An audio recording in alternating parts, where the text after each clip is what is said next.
Labadiena. Šią pamoką mes išmoksime pristatymo nustatymams priskirti šalis, zonas, regionus, valstijas. Tai yra, mes pradėsime nuo to, kad einame į lokalizaciją, zonos.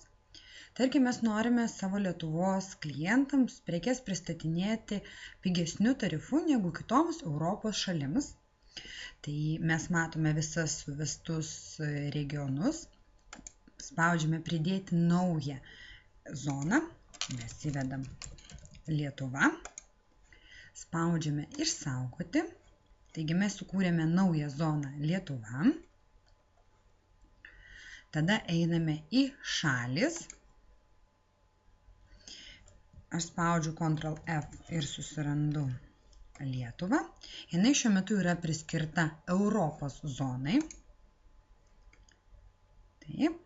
Mes matome pavadinimas prie šalies yra įvestas, šalies kodas, telefono prieiga, matome kokia valiuta yra priskirta Lietuvos zonai ir priskiriame zoną Lietuvą, tai yra mūsų šalis yra Lietuva ir jinai yra priskirta zonai Lietuvai, nebe Europai.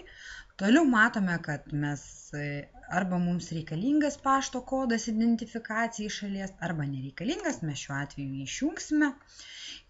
Toliau yra nustatomi visi duomenys, kurie reikalingi, kad klientas tiesiog suvedimo metu, registracijos metu.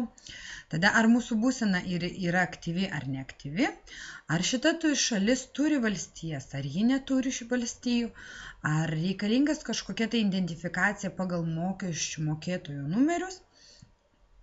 Ir taip pat ar skaičiuoti ir neskaičiuoti mokesčių. Mes šiuo metu išjungsime mokesčių skaičiavimą ir spaudžiame šiai šaliai išsaugoti. Sekantis žingsnis dabar mūsų grįžtame į pristatymas ir vežėjai.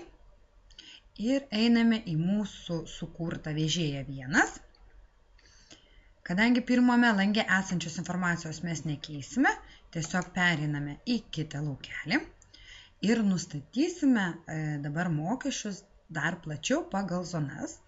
Mes matome, kad Europai yra nustatytas 27 litų mokestis siuntimui ir mes turime Lietuvos zoną, kuriai mes norime nustatyti mokestį 10 litų, jeigu užsakymas yra iki 100 litų ir 15 litų, jeigu užsakymas yra virš 100 litų.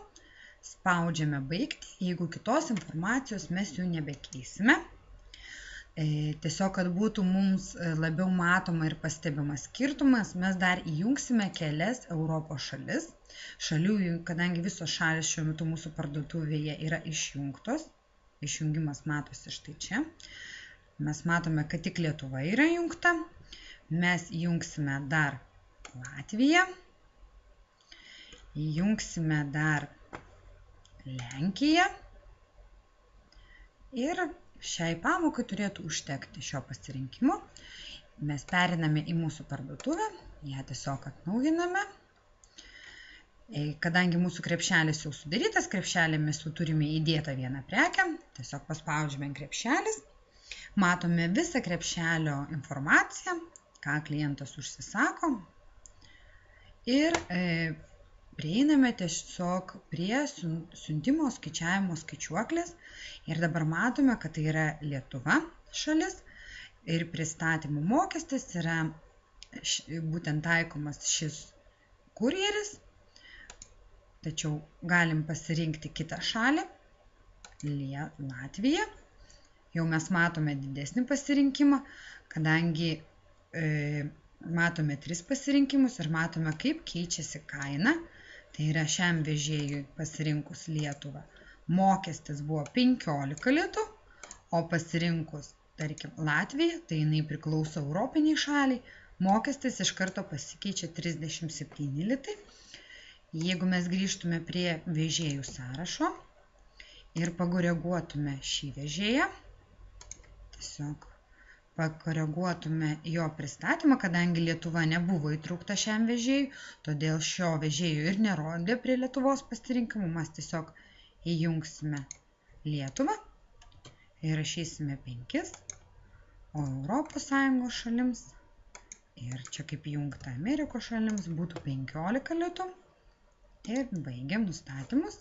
Vėl grįžtame į kliento pusę, atnaujiname svetainę ir matome, kad pasirinkus dabar Lietuvos šalį mes jau turime 2 vežėjus, nes šiam vežėjui priskyrėme būtent Lietuvos zoną ir nustatėme mokesčių taisyklės. Tai matome, kad jau dabar turi klientas 2 vežėjų pasirinkimą. Ir jeigu jisai rinktųsi pristatymą į Latviją, automatiškai matome, kaip keičiasi kainos. Taigi su vežėjų pristatymu būtų tiek. Dėkui Jums už dėmesį.